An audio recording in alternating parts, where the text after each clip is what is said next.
n'est plus une vue de l'esprit. Ce n'est pas une alliance contre nature. Ce n'est pas formé par des vendeurs de rêves. Le RHDP est un parti au pouvoir en Côte d'Ivoire, porteur d'espoir et d'espérance. Donc vous ne pouvez pas dire que vous êtes RHDP ici et puis vous abritez derrière vos petites divisions. On peut pas, nous on ne va pas accepter ça. Ni le président de la République.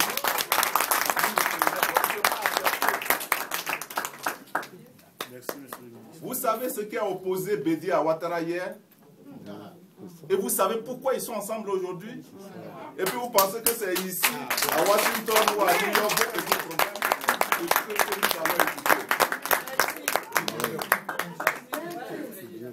Moi, je voudrais simplement vous dire, et il y a beaucoup d'anciens qui se sont levés, qui ont parlé, qui peuvent aider.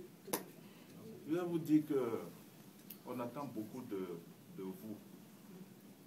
Et nous pouvons vous aider à nous aider. Mais on n'a pas le temps aujourd'hui de venir organiser des RHDP États-Unis. Si vous n'êtes pas capable de vous organiser à ce niveau, ce n'est pas la peine. C'est pas la peine. Bravo.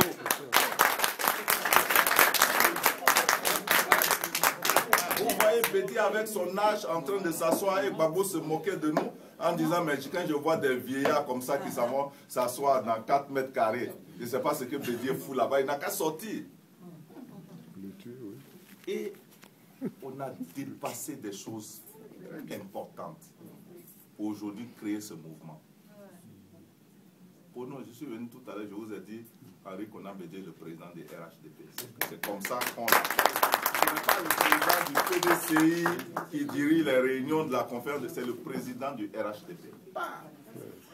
Et le président Ouattara et le doyen lui-même sont d'accord sur ça. À partir du moment où ils sont d'accord, nous autres n'avons même pas le choix.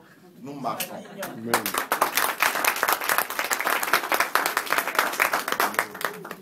Donc, vraiment, dépassez les petites choses là.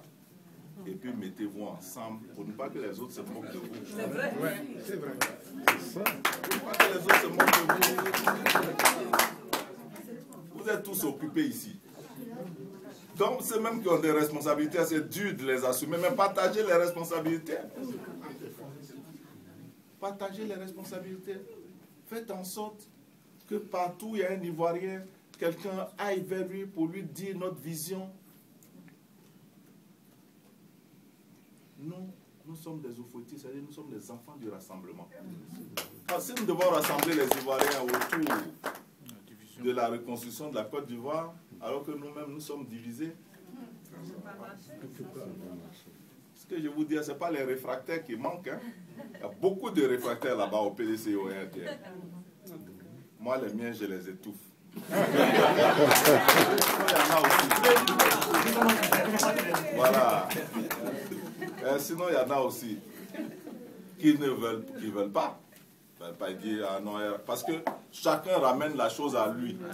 Si on crée les RH, bon, aujourd'hui, bon, aux côtés de Bédié, je suis important. Bon, si là, dans le fameux grand parti là, qu'est-ce que je vais devenir dedans? Voilà. Le problème ici. En tout cas, moi, avec Ouattara, on s'est battu pendant 10 ans, pendant 15 ans. Maintenant, il est président. Moi, je suis un membre important du RDS. Si on crée les RHDP, qu'est-ce que je vais devenir? Mais donc, il ramène à eux.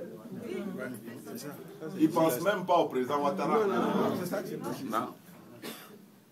Qui est aujourd'hui président, mais qui, si Dieu le veut, va être notre candidat dans 5 ans. Quand vous dites, non, nous, on veut vraiment, il n'a qu'à garder les RDA et tout. Vous voulez que dans 5 ans, on dise chaque parti a un candidat encore. Pour qu'on retourne dans tout ce que nous avons. C'est ça.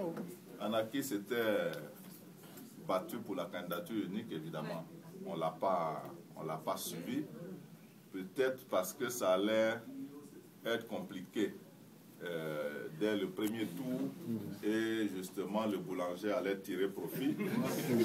Alors, parce qu'il fallait que chacun veille sur ses fidèles et s'assure au moins de maîtriser son électorat avant que nous ne mettions ça ensemble. Or, si dès le départ on avait fait ça, fâchés, Parce que quand on partait maintenant au deuxième tour, là, il s'agissait, pour nos militants d'abord et pour tous les Ivoiriens, de faire le choix entre 10 ans de calvaire et de misère et puis une espérance nouvelle. C'était ce choix-là. Et c'était plus facile à expliquer, à défendre et tout cela. Mais aujourd'hui, il s'impose à nous de pouvoir nous organiser. Je voudrais vous dire que le directoire du RHDP est en train de travailler sur l'instruction de la conférence des présidents sur 2 dossiers actuellement. Le premier, c'est préparer les législatives, parce que nous ne voulons pas que le FPI ait plus de 10% des députés. Et ça, on va le réussir. La deuxième chose, c'est donc la naissance du RHDP en tant que parti politique. Les instructions qui m'ont été données, ils sont en train de travailler sur les 2 dossiers. Donc il faut que vous vous y prépariez.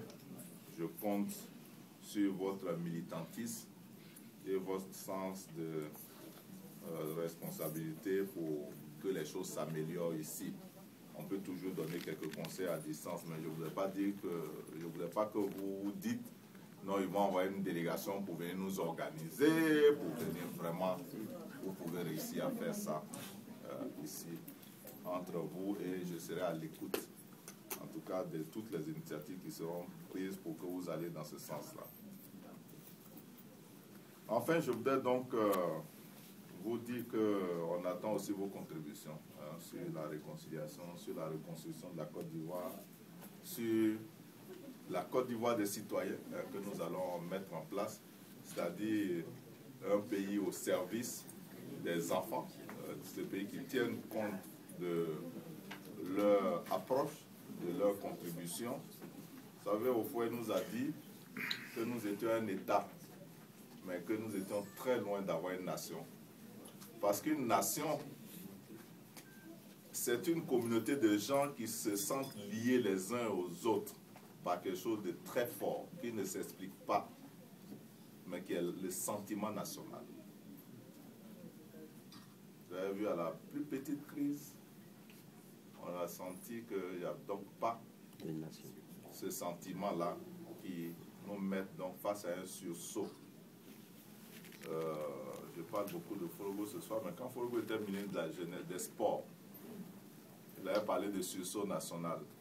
Parce qu'on avait senti à un moment donné qu'il y avait les supporters de la SEC, les supporters de l'Africa, les supporters du Stade ou d'autres clubs, mais les supporters des éléphants, là, vraiment, il n'y en avait pas. Et on avait Côte d'Ivoire 84, il fallait donc se battre pour que les Ivoiriens vraiment commencent à supporter leur équipe nationale comme il faut et tout. Bon, évidemment, ça a pris, mais ce n'est pas aller au-delà du sport. Parce qu'aujourd'hui, de toute façon, quand il s'agit des éléphants, ça, tout le monde est d'accord. Hein. Quelquefois, nous-mêmes, il y en a qui ne souhaitent même pas qu'ils gagnent, parce que s'ils gagnent, l'autre va. Mais quand on les bat, tu as mal. Tu souffres quand même. Tu souffres. Donc, c'est ce sentiment-là que nous devons développer, mais sur tous les chapitres de la vie nationale. De sorte que nous nous sentons liés, de sorte à créer la fierté nationale. C'est cela qu'Houphouët n'est pas parvenu à faire. Il a fait tout, mais il nous avait averti que nous n'étions pas encore une nation. Et on s'est rendu compte que nous ne sommes pas une nation. Or, nous ne pouvons pas réussir de grandes choses si nous ne devons pas une nation. Il y a une nation à bâtir. Il y a des efforts à faire. Je voudrais compter sur chacun de vous.